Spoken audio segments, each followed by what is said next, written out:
Good afternoon, everyone. This is Leanne Bryan from the National Center on Subsidy Innovation and Accountability, welcoming you to this afternoon's cohort call, creating the Sampling Decisions Assurances and Fieldwork Preparation Plan, and the customized record review sheet. So a couple housekeeping items before we get started, and I see some folks are still joining, so I'll talk slow here to start. But I'd like to kick us off. The slides for this afternoon were sent out just a little while ago from Katie Watts, but the slides are also available in the handout pod. And in addition to the slides, we also have the DCI, the data collection instructions, as well as an OLDC request form.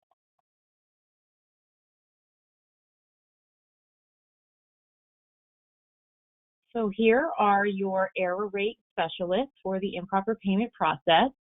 We have Janae Broadway. She is a program integrity specialist and error rate specialist for Region 7.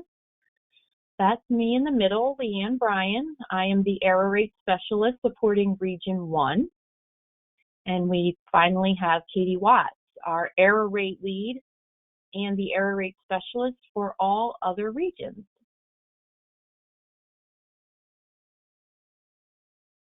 Also with us today, we have our colleagues from the Office of Child Care, Central Office, both Adi Fator and Linda Winings, our Child Care Program Specialists within the Division of Oversight and Accountability. I also see, as I'm looking through the attendee list, that we have some folks from the regional offices on the line. So thank you for joining, and feel free to ask any questions today along with our attendees.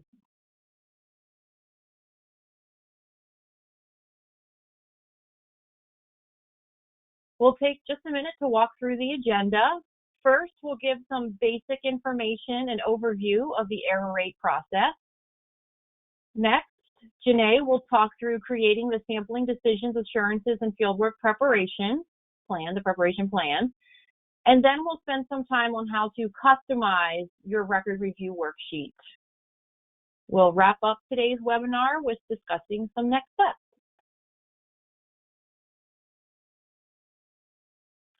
So let's start with an overview of the error rate process.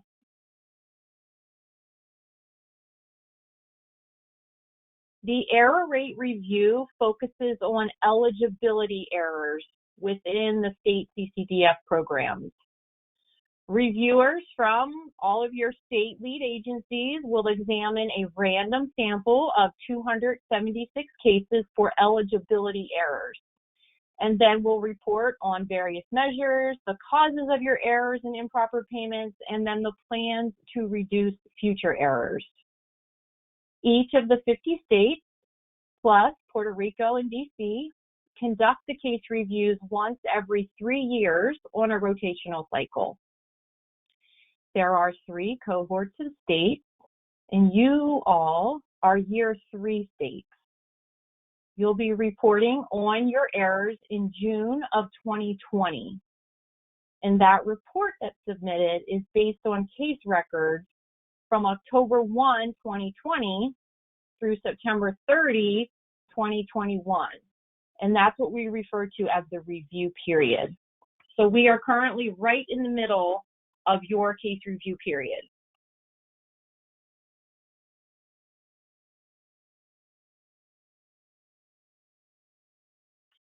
There are 6 steps to completing the error rate process. The first step is to learn about the process by reading the data collection instructions. We also refer to this document as the DCI. The DCI includes all of the templates that you need for the different submissions and the instructions for completing the submissions, the sampling cases, as well as conducting reviews. Again, the DCI was emailed out with the slides, and it's also available in the handout box in the GoToWebinar dashboard. Once you have familiarized yourself with the data collection instructions, you'll plan for the reviews by creating and submitting the Sampling Decisions, Assurances, and Fieldwork Preparation Plan. which for short, we call the SDAP. And I'll be turning it over to Janae here shortly, and she'll go through that SDAP in much greater detail. Next step is to customize the record review worksheet template, which is what you'll use to conduct your case record reviews. We're also going to discuss customizing that RRW in detail later in this webinar. Once both your SDAP and record review worksheet have been created and approved by the Office of Child Care, you can begin conducting your review of your 276 cases. The next step is to report the results of your reviews in the final report, the State Improper Payments Report, or the ACF 404. If you have an error rate or a percent of improper payments that is equal to or greater than 10%, then you're going to be required to create and complete a corrective action plan, or ACF 405. And throughout each of these steps in the process, you can always request and receive TA support from NICSIA. We will be holding several more training webinars between now and June 2020 to help the Year 3 states through this case review process. Moving on to the timeline. This includes the dates and the different submissions that are due for all of you. The first line displays the case review period. We talked through that a little bit on the last slide. The last day to submit your SDAP is October 31st, and the last day to submit the customized record review worksheet is December 31st, both of this year. The final report, the State Improper Payments Report, is submitted on or before June 30th, 2022.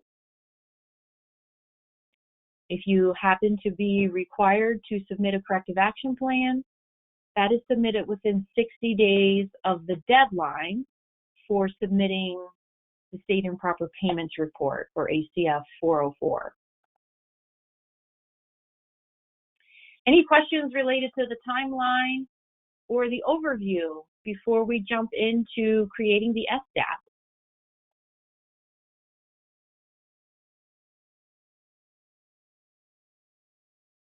All right, I see quite a few attendees here that I recognize the names for sure, so some of that might have been a review.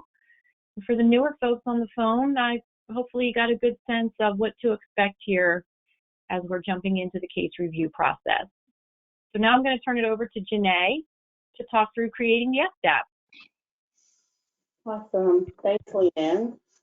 So in this next section, as Leanne stated, we'll discuss how to plan for your state's reviews by creating and submitting your sampling, decision, assurance, and fieldwork preparation plan.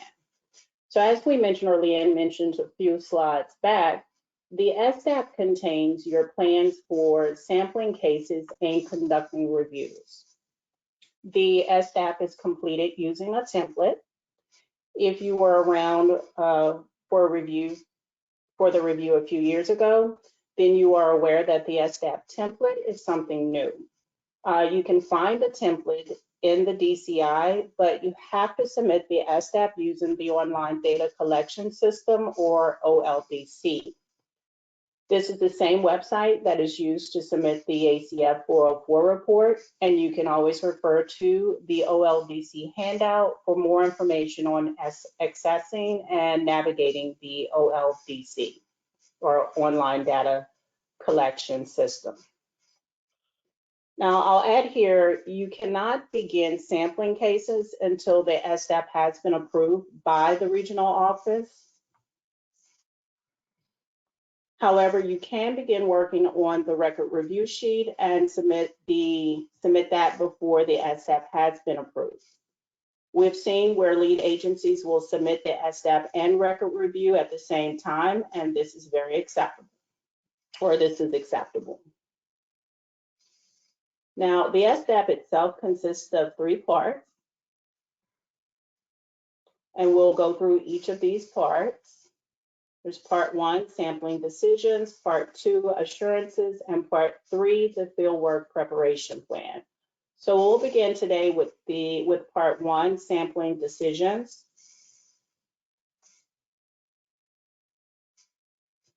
All right. The first item in Part 1 of the SDAP involves the selection of cases and replacement cases. And the first item, it states that the lead agency will select 276 cases and blank monthly replacement cases. In the blank, you will enter the number of replacement cases you will select per month, and that's not annually, per month. There's been some confusion surrounding this item because the first part of the sentence gives the annual number of cases in the main sample of 276.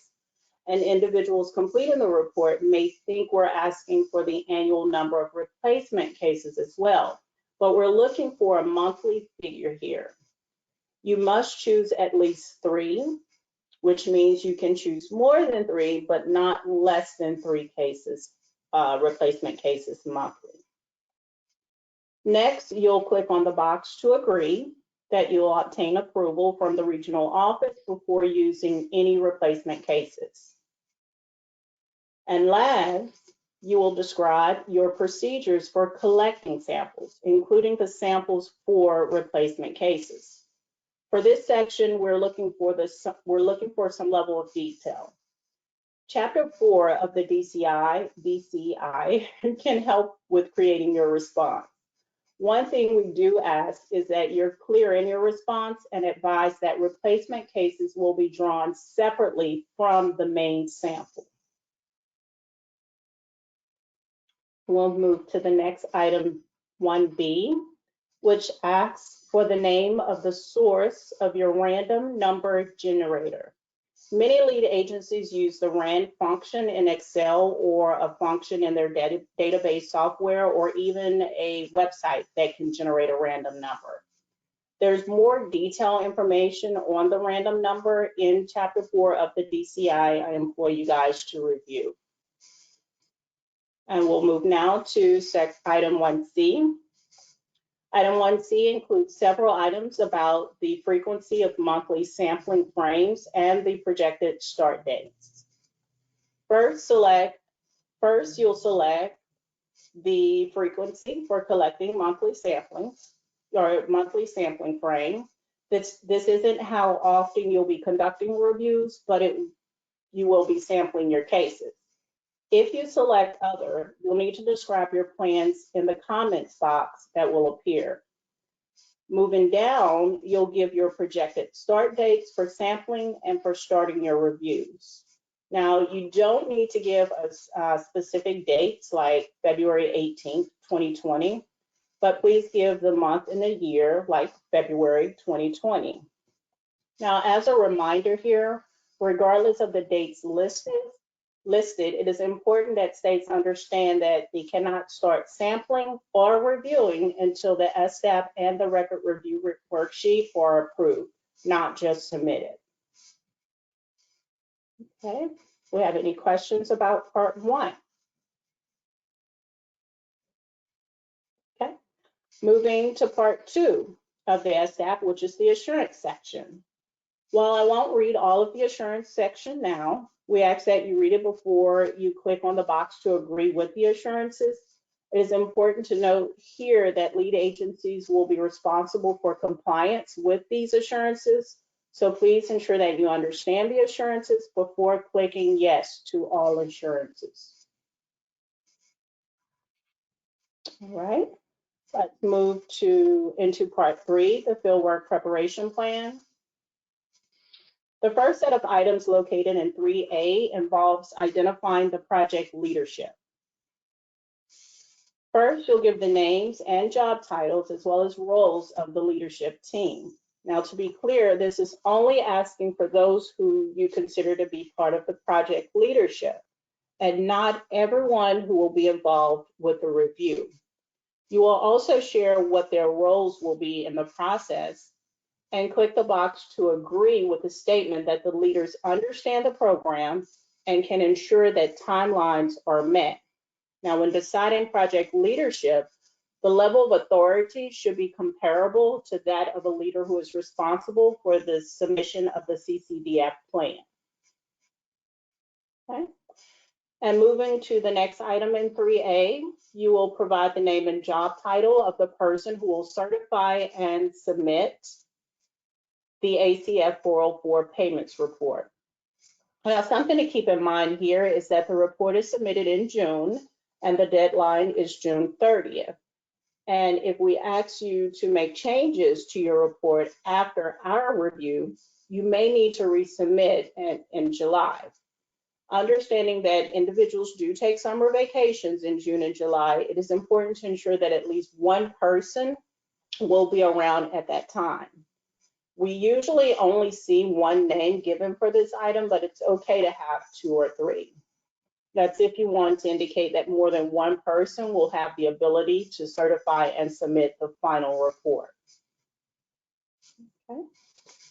Now we'll move to item 3B, which asks about inter-reviewer consistency.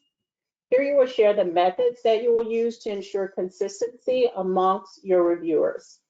At a minimum, you will check the box for re-review of cases, and describe in the description, you will share the types and numbers or percentages of cases that will be re-reviewed. Now here we highly recommend that all cases with an improper payment error go through a re-review and at least some of your other cases. Now in the next section, you can check boxes for other methods.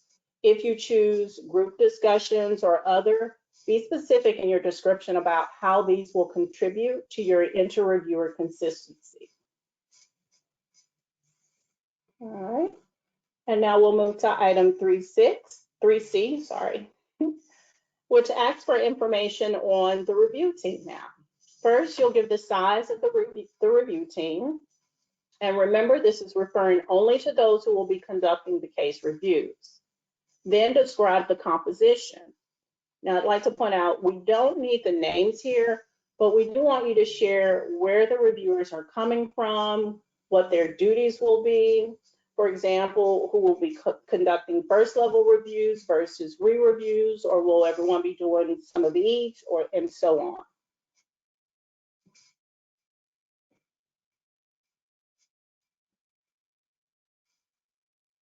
All right, so now we move to item 3D, which deals with the error definitions.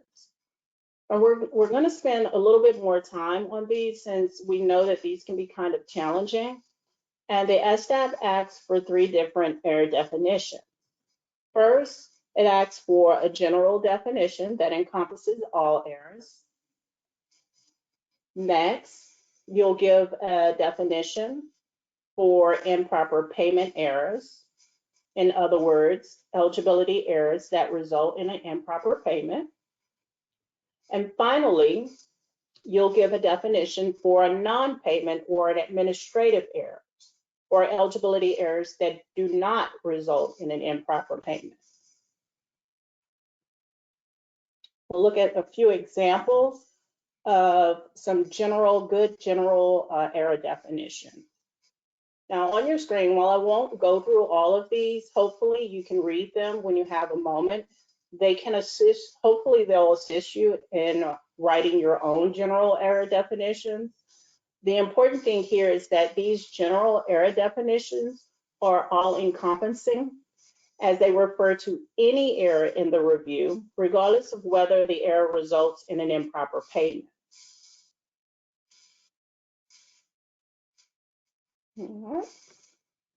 Now, I do want to take a moment to give some examples of some not so good general error definitions. I'll read the first example here. An error refers to a misapplication of law, regulation, or policy governing the administration of CCDF grant funds that result in an improper payment to a provider. Now, why isn't this a good definition? Because it states that the error results in an improper payment. It's not a general error definition. Now let's look at a second example. Any violation or misapplication of child care policies, rules, and procedures including eligibility errors, errors in payment processing, and intentional program violations from the provider or parent or provider. So this example is more general, but it's still not a good definition. This is because it includes things that are not under the scope of this review. This review only involves eligibility errors and not errors in payment processing or intentional program violations.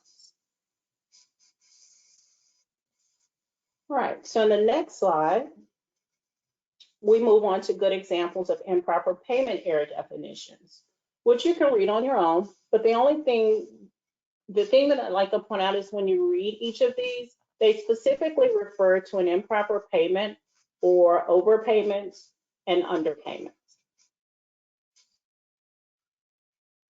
And moving to the next slide, sticking with the improper payment errors. In this slide, I will show you some examples that would not work, all right? So in the first definition, it states a violation or misapplication of policy or procedure governing the child care program that results in an incorrect authorization to the child care provider. Now, why isn't this a good definition? Because of the word authorization on the last line. We're not interested in we are interested in incorrect payments, not just authorizations. If that word was changed to payment, then it would be an acceptable definition. Let's look at another one. An improper payment error refers to any payment that should not have been made or a payment that was made in the incorrect amount due to miscalculation of income, miscalculation of cost share amount, or missing documentation. So in this definition, the state gave examples of what causes an improper payment, which is fine.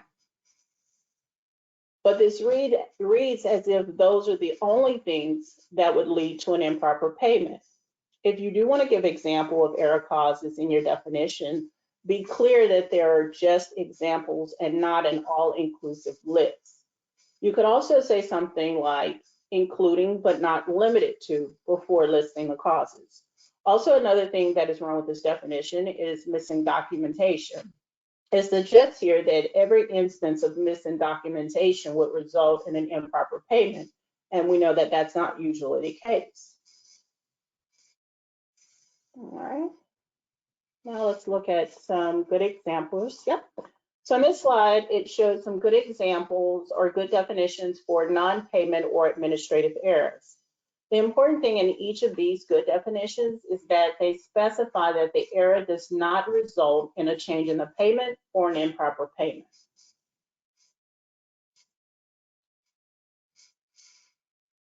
Let's see here. And in this slide, I have one example of an administrative error or non-payment error definition that would be good.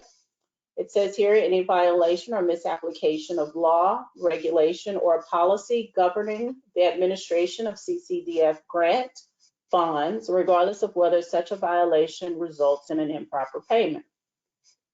So,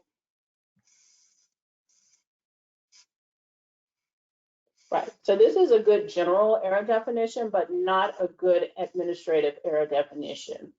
Unfortunately, this one needs to be clear that these are the errors that do not result in an improper payment.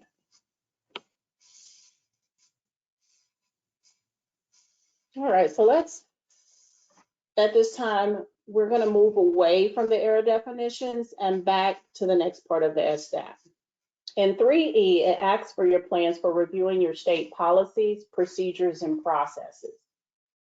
First, you'll describe your plan to ensure the customization of your record review worksheet and the state policies in effect during the sample month. Make sure you consider if those policies were or will change during the review period, so you'll reference that here in this section. Next, you'll describe your plan to ensure that reviewers will consistently interpret errors. Here you may want to say something about how this will be built into your reviewers training. You can also think about your plans for ensuring ongoing inter-rater reliability as described in section 3B of your SDAP. And in the last part of 3E, it asks you to describe how you will identify whether to apply the pooling factor and how you will determine what that pooling factor will be on the final state improper payments report. Now, this is not a yes or no item, whether or not you will use the pooling factor. Instead, you'll share whom you will consult with for information about the pooling factor, like is there a specific person or unit that provides the information? Also, you'll think about what you already know about the pooling factor. For example, what funds are pooled. If you know for sure that you don't have a pooling factor in the state, then you'll share how you know this information. And next is item 3F. So in 3F, we ask about your information systems project responsibilities. There's a list here of tasks. There's a list of tasks here, and you'll check off those that you will accomplish in partnership with IT systems and staff. If there's anything else you'd like to highlight, you'll check others and describe. If any of the boxes above others are not checked, then here you'll describe how and by whom those tasks will be accomplished. And the last part of 3F, you will describe your process for determining the annual amount of payments. Now, this refers to all of the CCDF payments that were made for all children over the sample period. So you'll share how you get the figure. For example, it could be a particular person or unit or even a system pool, etc. And we'll move to the last part, which is of the SDAP, which is 3G, case review logistics. This item asks you to share your logistical details, including whether the reviewers will be examining physical or electronic records, how the records are handled, where the reviews will take place, and how the review files will be organized and maintained. You must ensure that all of these components are included in your response. And I will take a pause here and see if we have any questions. All right. Don't see any questions. Yeah, I will turn it over to Katie to discuss customizing your record review worksheet. Katie? Thanks, Janae. Welcome. All right. So the record review worksheet, or sometimes we refer to it as the RRW, so you'll probably see that acronym printed. This is a standardized worksheet to assess the case record to determine whether eligibility was determined correctly and whether there was an improper payment. The record review worksheet consists of a series of elements, and each of these elements deals with a different area of eligibility. Each element contains 4 columns, each of which have a different purpose. And I'm going to show you the blank record review worksheet template for a moment. For those of you who might be new to this process, here's the example of an element. This is element 100. And then up here we have the 4 columns that I mentioned, 1, 2, 3, 4.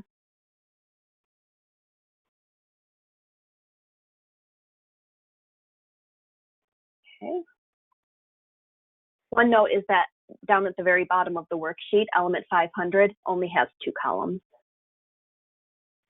The record review worksheet is a template, part of which cannot be changed and parts of which are customized by the lead agencies so that you can conduct your reviews based on your own policies and procedures.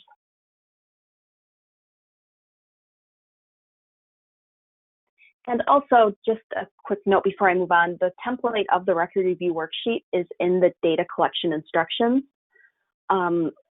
which again was one of the handouts that I emailed out before the webinar. So if you do want to take a quick look at it while I'm talking, please feel free to go into the data collection instructions. It's towards the end, one of the attachments towards the end of the document. I think it's attachment 2, but don't quote me on that.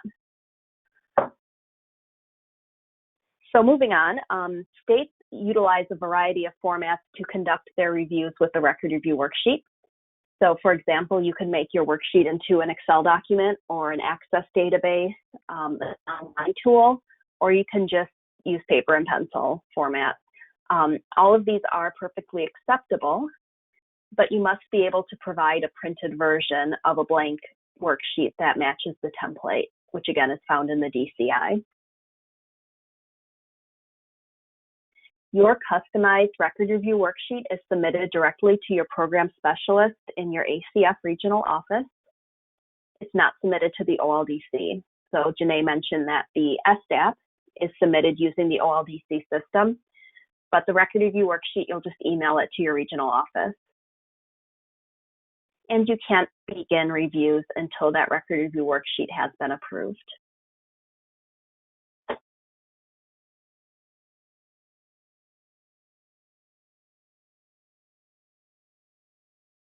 So as I mentioned a couple slides back, certain portions of the record review worksheet are customized, and this is what we will be focusing on in this portion of the webinar. When you create your record review worksheet, make sure that you do not remove anything from the template, with one exception. There's always an exception. The NAs that appear in columns 2 and 3 of each element. So let me show you what I mean. Again, this is looking at the template as it appears in the DCI. When you go ahead and customize this, you're going to remove these NAs that are in columns 2 and 3. These are just here for compliance, 508 compliance with the Americans with Disabilities Act for screen reader purposes. But when you go ahead and make your own template, make your own worksheet, please remove them.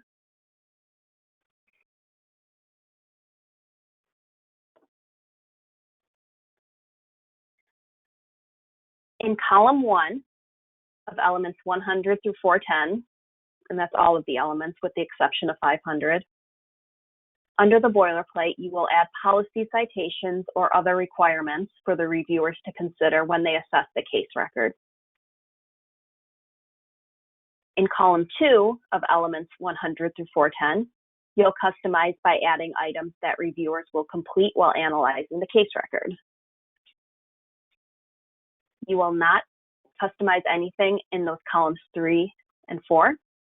You will not customize anything in the mid-table. We're not going to get into the mid-table in this webinar, but it is a page in the template, and that is not customized. And element 500 is also not customized.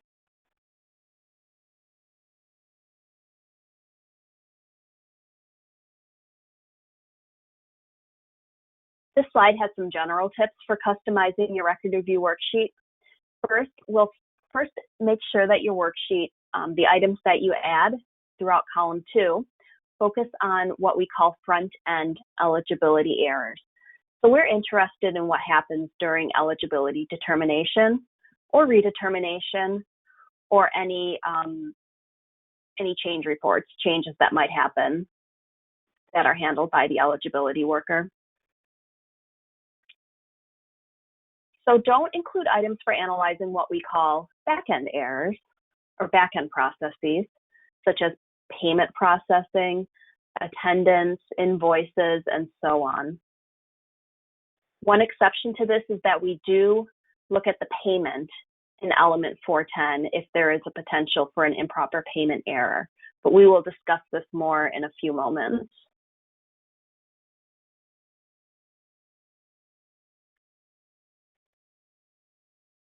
The next tip is to not include any items where the reviewer would be asked to record personally identifiable information of clients, children, or providers. So this includes names, birth dates, addresses, workplace names, or provider license numbers if it's something that could be traced back to the provider.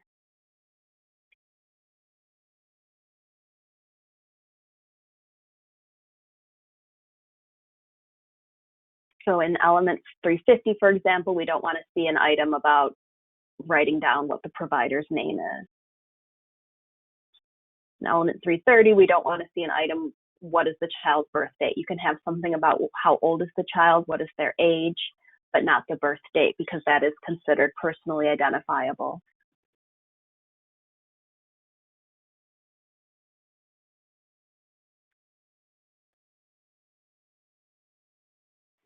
So for the next few slides, I'm going to show some examples of customizing the record review worksheet. And as I go through these, keep in mind that these are just examples. Your own state's customizations will look different based on your policies and your specific eligibility requirements. So let's start with element 100. So this slide shows what the template version looks like for element 100. There's no customizations yet. On the top, that sort of peach colored line, these are the 4 headers. Give the title of what the columns are. These should not be changed. And in the top left corner, in the first column here, you can see the boilerplate. Do not remove or change anything that's in the boilerplate.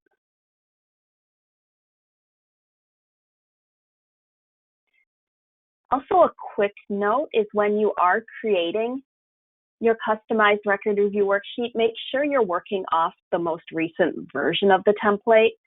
Sometimes we see that states like to work off of their old worksheet from 3 years ago and just kind of update it. And that's perfectly fine to do, but we want to make sure that there's some changes in the template every few years. So make sure that you're looking at that version that is in the DCI that I sent out with the slides.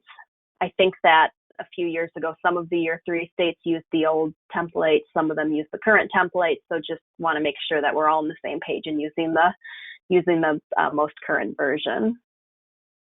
Before I move to the next slide, I think there was a question that came in. Yes, this is a really good question. Kristen, the record review worksheet indicates an expiration date of October 31st, 2021. Should we wait until after that date to submit? Or in case there are changes to the form? So that's a really good question. And just to make sure everyone knows what Kristen is referring to, again, if we look at the template in the top right corner, this particular version has an expiration date of October 31st, 2021. The answer to your question is no, you don't need to wait. If you go ahead and submit your record review worksheet now, as actually some of the year 3 states have already submitted it, we'll go ahead and approve your worksheet and you can conduct your reviews based on that version of the worksheet.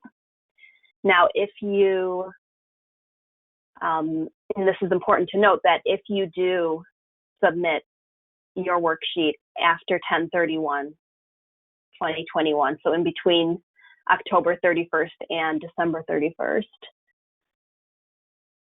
in that case, you will need to submit and work off of the current version of the worksheet, or the new version of the worksheet.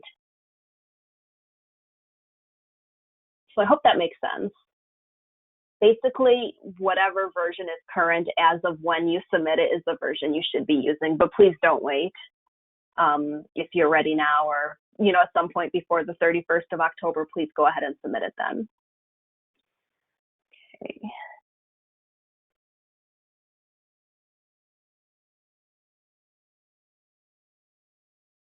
So still looking at element 100, column 1, under the boilerplate. This is where you would add those policy citations or other references, other requirements. Make sure that all of the applicable components from the boilerplate are included here. So you can see that in this example, the state has added policy citations for application, assets, and certificate.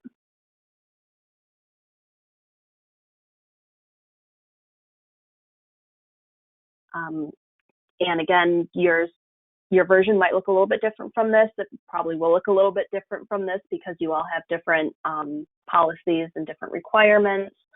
But this is just giving an idea of what this might look like. If you would like to see other examples of the customizations in the worksheet, please feel free to reach out to me, or if you're in Region 1, Leanne. If you're in Region 7, that would be Janae. Feel free to reach out to us, and we'll be happy to provide you with some more examples so you can see how states set this up.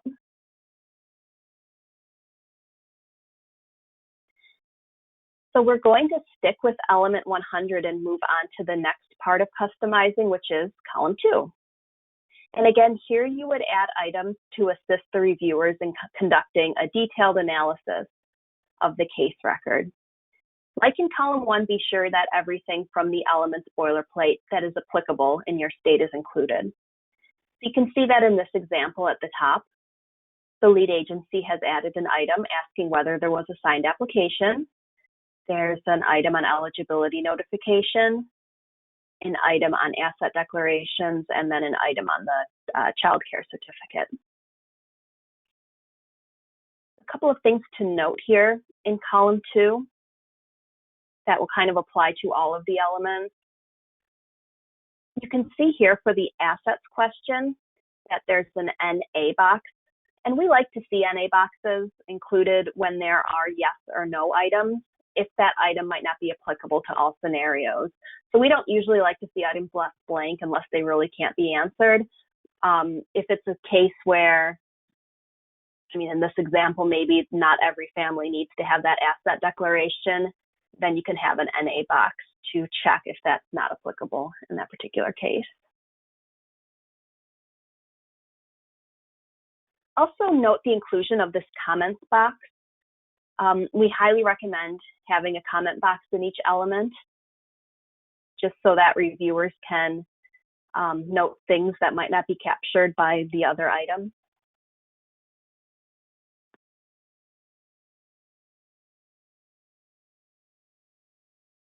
Now we'll take a quick look at column 3. Again, like I said a few minutes ago, column 3 is not actually customized, so you shouldn't add any text here.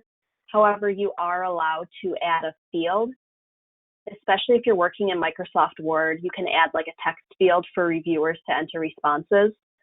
That's fine, but the important thing is that it would print out blank.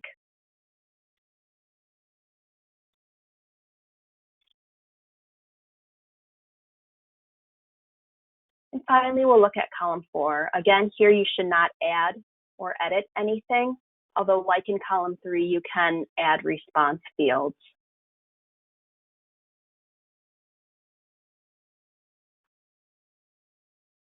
So let's look at some column 1 and column 2 customization examples from a couple of more elements. This is element 200, which deals with priority group placement. The boilerplate says that the reviewer will, in this element, determine whether client met criteria of any state designated priority group, e.g. special needs or low income. And I wanted to specifically point out this element because it's one that we see does not necessarily apply in many states.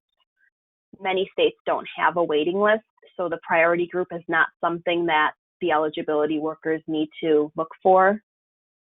So if this is the case in your lead agency, you do still have to customize column 1. I have an example here where the state just included some policies that they do have about priorities or wait lists, even if that wait list is not active. All else fails, you can even just have in column 1 a statement saying that the state served all children, there's no wait list. That's fine too. But we just want to make sure that that this was addressed, that something is in there. And in element 200, it's the same thing in column 2. Even if this element does not apply in your state, we still ask that you add a customization here. A note saying, just as it has here, state served all eligible children during the review period is fine to have.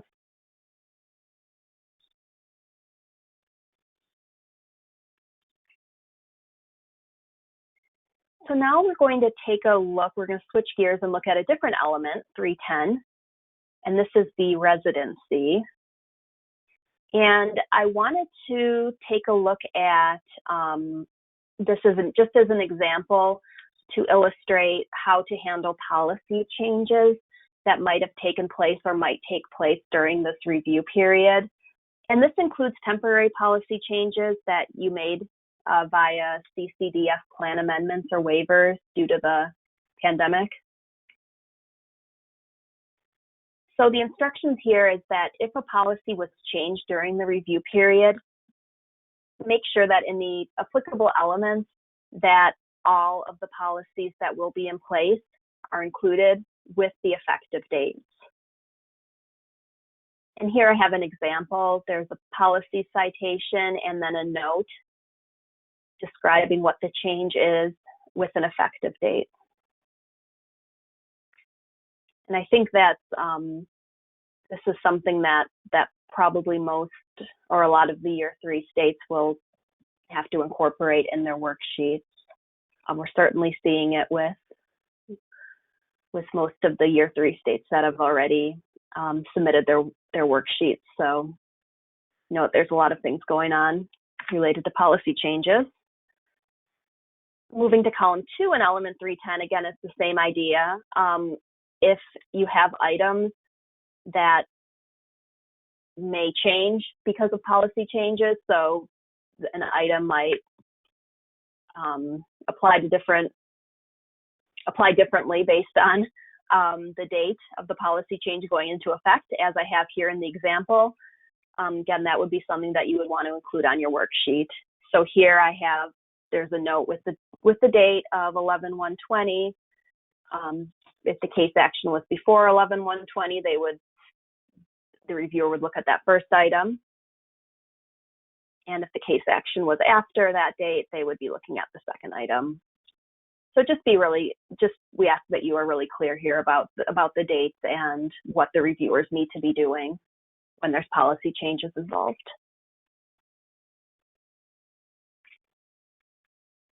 And finally, I want to give an example of element 410. Element 410, looking at the boilerplate, is where the reviewer compares the subsidy amount that they calculate to the subsidy amount that was authorized by the eligibility worker. And if there's a discrepancy, then the reviewer would examine the payment amount to determine whether there was an improper payment. Be sure to customize column 1 just as in the previous elements. In the last iteration of the DCI, we're thinking again about how the template changes every few years. In the last iteration, this was not a requirement to customize element 410 column 1, but now it is a requirement.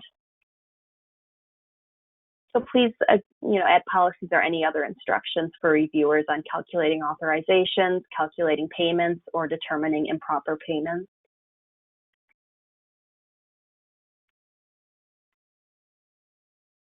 In column 2 of 410, we really are looking for a few specific things here, more so than in the previous element, where there's a lot more flexibility for the states and how they customize. But here we need to see a place to record the eligibility worker subsidy amount and the reviewer subsidy amount. And there should be a place to record the difference if there is one, and a place to record the sample month payment amount if there's a difference between the two subsidy amounts. And of course, you see the comments box here. As I said a few slides back, that's always good to include. Some lead agencies do like to include other things here in column 2, and that's fine. That's good, but this is what I have here is kind of the minimum of what we want to see.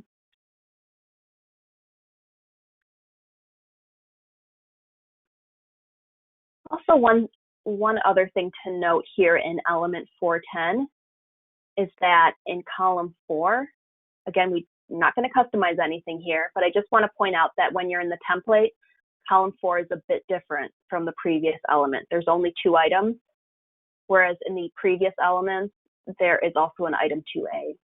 So just, again, be sure that when you're going ahead and creating your own record review worksheet, that this matches up to the template. I mentioned earlier that in addition to columns 3 and 4 throughout the worksheet not being customized, I said that the mid-table and element 500 are also not customized. And I don't have these included in the webinar slides, but I did want to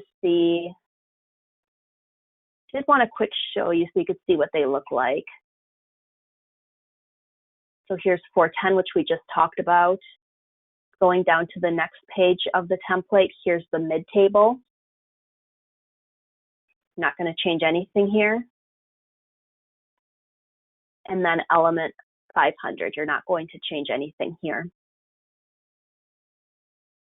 Also, when you submit your template, make sure that all of this text at the bottom is left intact as well.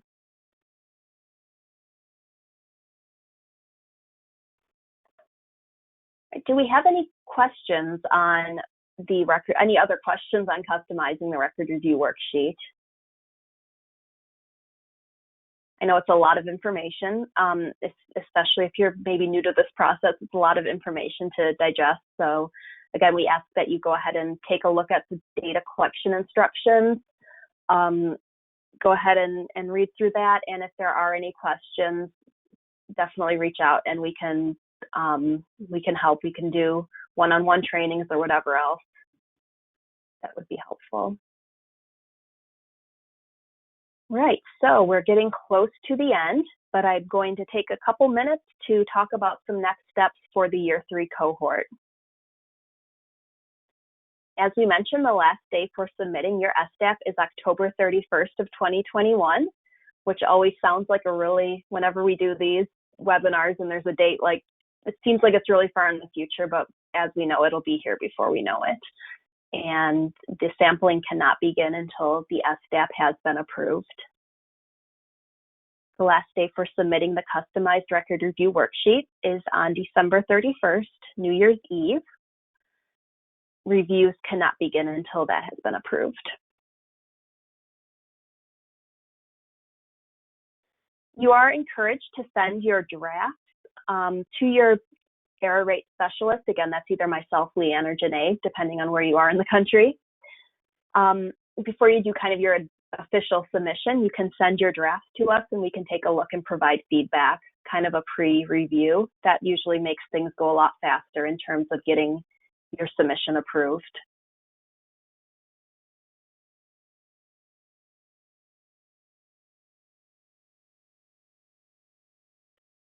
And here I have a link to our error rate resources website.